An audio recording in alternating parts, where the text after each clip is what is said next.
अगर आपने इस चैप्टर का एनिमेटेड लेक्चर नहीं देखा तो मैं ये रिकमेंड करता हूँ कि पहले वो देखें, उसका लिंक डिस्क्रिप्शन में गिवन है। चलें अब MCQ शुरू करते हैं।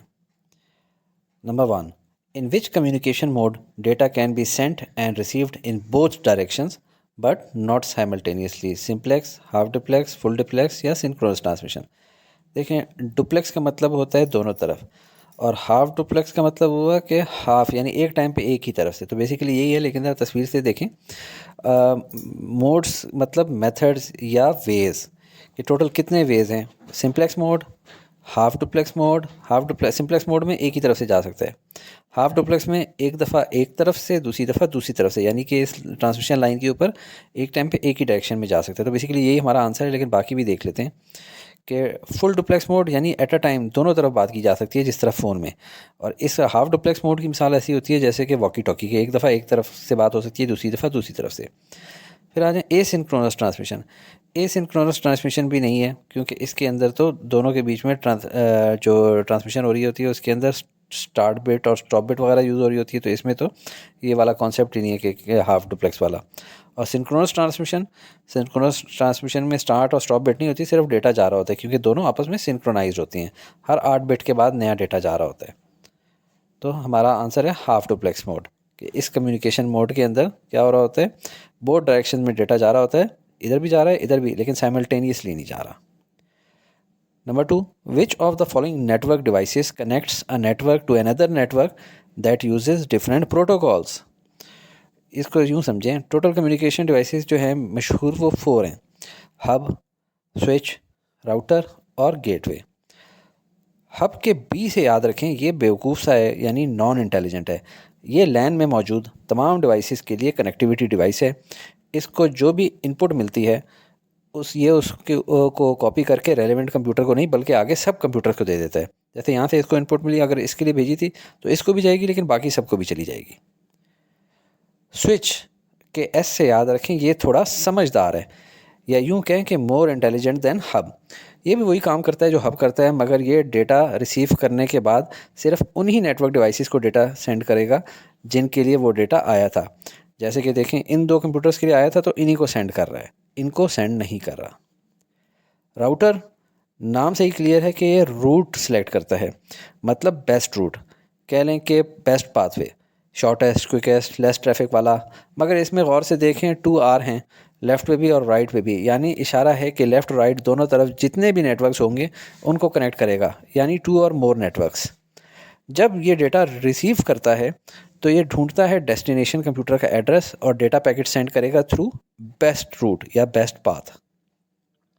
गेटवे पढ़ने से पहले ये जुमला रिपीट कर दूं कि राउटर 2 या मोर देन 2 नेटवर्क्स को कनेक्ट करता है, और गेटवे 2 या more than 2 different protocols use करने वाले नेटवर्क्स को कनेक्ट और कम्युनिकेट करवाता है। जैसे कि एक network IBM main frame computers का हो और दूसरा नेटवर्क PCs का हो। लफ्ज़ गेट रिमाइंड कराता है कि ये किसी दूसरे का इलाका है जहाँ के प्रोटोकॉल्स डिफरेंट हैं, जैसे कि इंडो पाक वाघा बॉर्डर पे लगा हुआ गेट।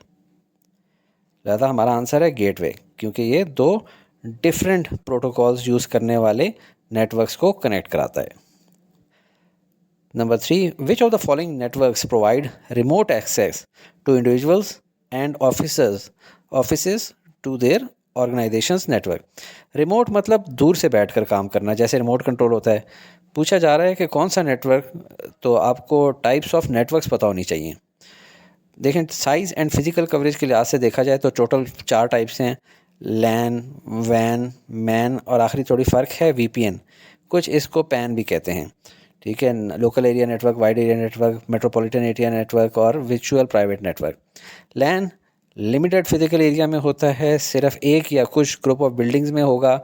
ये शेयर करता है एप्लीकेशंस, प्रिंटर, इंटरनेट एट्सेट्रा। वैन लार्ज फिजिकल एरिया कवर करता है, किसी ऑर्गेनाइजेशन की बहुत सी साइट्स को कनेक्ट करता है, जो कि दूसरी सिटी या दूसरी कंट्री या दूसरे कॉन्टिनेंट पे भी हो सकती हैं। इनको लॉन्ग डिस्टेंस की वजह से लॉन्ग हॉल नेटवर्क भी कहा जाता है, क्योंकि ये नेटवर्क्स भी इन लॉन्ग हॉल ट्रक्स की तरह पूरी दुनिया में पहुंचते हैं। ये 2 या 2 से ज़्यादा लैन्स के कनेक्ट होने से बनता है।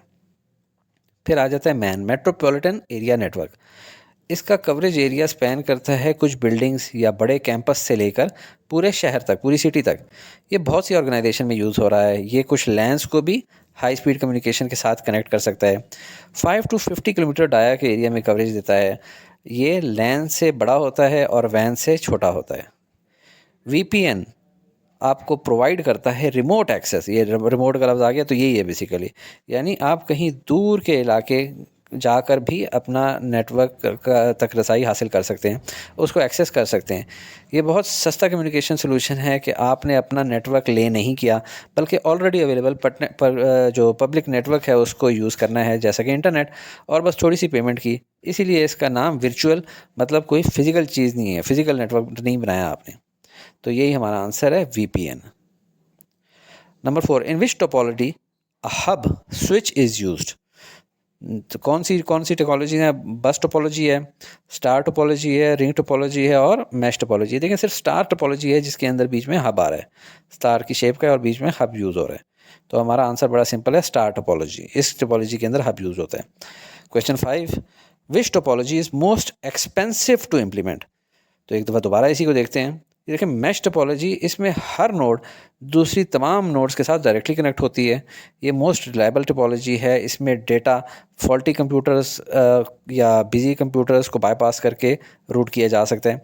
ये बहुत हाई ट्रैफिक को मैनेज कर सकता है, जैसे कि ज़्यादा रोड्स हों तो ज़्यादा गाड़ियों को मैनेज किया जा सकता है। इसकी लिमिटेशन ऑब्वियस है कि मोस्ट एक्सपेंसिव है और इसको सेटअप करना और बाद में इसकी मेंटेनेंस करना दोनों बहुत मुश्किल हैं। अब देखें तस्वीर से कि ज़ाहिर बात है हर कंप्यूटर ने दूसरे से डायरेक्टली लिंक होना है, यार कितनी ज़्यादा तारें बिछेंगी। तो यही सबसे मोस्ट एक्सपेंसिव है और ये हमारा आंसर है mesh topology. Number 6, which layer of OSI model decides which physical pathway the data should take to reach the destination. ये आप देखें इसका आंसर है नेटवर्क लेयर। लफ्ज़ नेटवर्किंग से निकला है, नेटवर्क लेयर। ये लेयर डिसाइड करता है कि कौन से फिजिकल पाथवे से डेटा को डेस्टिनेशन पहुंचाया जाए। इस लेयर का प्रोटोकॉल नेम है IP यानी इंटरनेट प्रोटोकॉल, और इस लेयर में राउटर यूज़ होता है, जो बड़ा ऑब्वियस था क्योंकि राउटर ने रूट यानी पाथ डिसाइड करना होता है। देखिए नेटवर्किंग जब भी करते हैं तारे लगाते होते हैं, ठीक है, एक कंप्यूटर से दूसरे और दूसरे से तीसरे हब शब में। तो बेसिकली नेटवर्क लेयर ही जो है वो पाथवे डिसाइड करता होता है। तो हमारा आंसर है network layer. Question 7, which network layer performs security, name recognition, logging and similar functions। तो ये मैंने याद रखा हुआ है लफ्ज़ सेशन लेयर। सेशन लेयर किस तरह होता है? इस लेयर के नाम का ही इसका एग्जैक्ट काम बता रहा है। ये लेयर रिस्पॉन्सिबल होता है सेशन को स्टार्ट, मेंटेन और स्टॉप करने के लिए, और सिक्योरिटी, नेम रिकग्निशन और लॉगिंग फंक्शंस के लिए। तो सेशन लेयर है तो ये सिक्योरिटी का काम करता है, सेशन लेयर है तो ये सेशन स्टार्ट स्टॉप करता होता है, ठीक है, between two applications on different network. इसमें प्रोटोकॉल यूज़ होता है नेट बायोस और इस लेयर पे गेटवे यूज़ होता है। मैंने याद किया है कि लफ्ज़ सेशन से सिक्योरिटी। तो ये हमारा आंसर है session layer. Number 8, which of these cables transmits data using light waves. तो बहुत ही आसान है, आपने कम्युनिकेशन मीडिया के अंदर बहुत सारी चीज़ें पढ़ी थी। तो ये सवाल है ही कम्युनिकेशन मीडिया का, मतलब लिंक्स से मुतालिक है। ये कम्युनिकेशन डिवाइसेस को पाथ प्रोवाइड करते हैं। दो मेन कैटेगरीज़ हैं, गाइडेड मीडिया और अनगाइडेड मीडिया। गाइडेड की टाइप्स हैं telephone cable, twisted pair cable, coaxial cable और फाइबर ऑप्टिक केबल। अनगाइडेड जो एयर में ट्रैवल करती हैं में है माइक्रोवेव ट्रांसमिशन और कम्युनिकेशन सैटेलाइट्स। तो obvious answer is light waves pass through fibre optics. तो फाइबर ऑप्टिक केबल इसका आंसर है। Number 9, which of these usage a start stop bit for data transmission. बहुत आसान है, ये जो है एसिंक्रोनस ट्रांसमिशन, क्योंकि सिंक्रोनस ट्रांसमिशन में स्टार्ट स्टॉप बिट की ज़रूरत नहीं होती, कंप्यूटर सिंक्रोनाइज होते हैं, 8 बिट के बाद अगला डेटा आ जाता है। जबकि एसिंक्रोनस में बताना पड़ता है कि जी मैं ख़त्म हो गया हूँ या अभी मज़ीद डेटा आ रहा है। तो ये आप देखें 5 मोड्स ऑफ नेटवर्क कम्युनिकेशन हमने पढ़े थे, simplex, half duplex, full duplex और ये एसिंक्रोनस ट्रांसमिशन, कि दोनों ने सिंक्रोनाइज नहीं है। इनको सिंक्रोनाइज करने के लिए स्टार्ट बिट भेजी जाती है और फिर स्टॉप बिट भेजी जाती है। और सिंक्रोनस जो है वो ऑटोमेटिकली सिंक्रोनाइज्ड हैं, तो 8 बिट से ज़्यादा नहीं भेजते, ठीक है। तो एसिंक्रोनस में डेटा ज़्यादा भेजा जा रहा होता है, एक्स्ट्रा मेमोरी यूज़ हो रही होती है। तो एसिंक्रोनस ट्रांसमिशन हमारा आंसर है। Question 10, which bits are use at the start of class B IP address? 0 10 101 या 110। वैसे तो ज़ुबानी मुझे याद है 10। आपकी बुक में ये वाला टेबल बना हुआ है, लेकिन हम यूँ देखते हैं कि क्लास ABCDE। अब सारों के आगे मैं एक बाइनरी नंबर पूरा 32 बिट्स का लिख लेता होता हूँ, जिसमें 4 ऑक्टेट होते हैं। आपको पता है कौन सा वाला ऑक्टेट देखा जाता है? पहला ऑक्टेट। और पहले ऑक्टेट के भी पहले 4 डिजिट्स देखे जा रहे होते हैं, जिनको मैंने अभी बोल्ड कर दिया है। अगर क्लास A का देखें तो क्लास A वो होती है जिसका पहला डिजिट जो है 0 हो। फिर क्लास B के अंदर दूसरा डिजिट 0 होता है, पहला 1 होता है। क्लास C में तीसरा डिजिट 0 होता है, पहले दोनों 1 होते हैं। क्लास D में चौथा डिजिट 0 होता है और पहले तीनों 1 होते हैं। और क्लास E में चारों के चारों 1 होते हैं। तो अब आपको समझ आ गई होगी। इस तरह देखें, क्लास B जो है 10 वाली होती है। तो वीडियो पसंद आई हो तो लाइक करके अपने क्लास फेलो से ज़रूर शेयर कर दें, शायद किसी स्टूडेंट का फ़ायदा हो जाए। Thank you.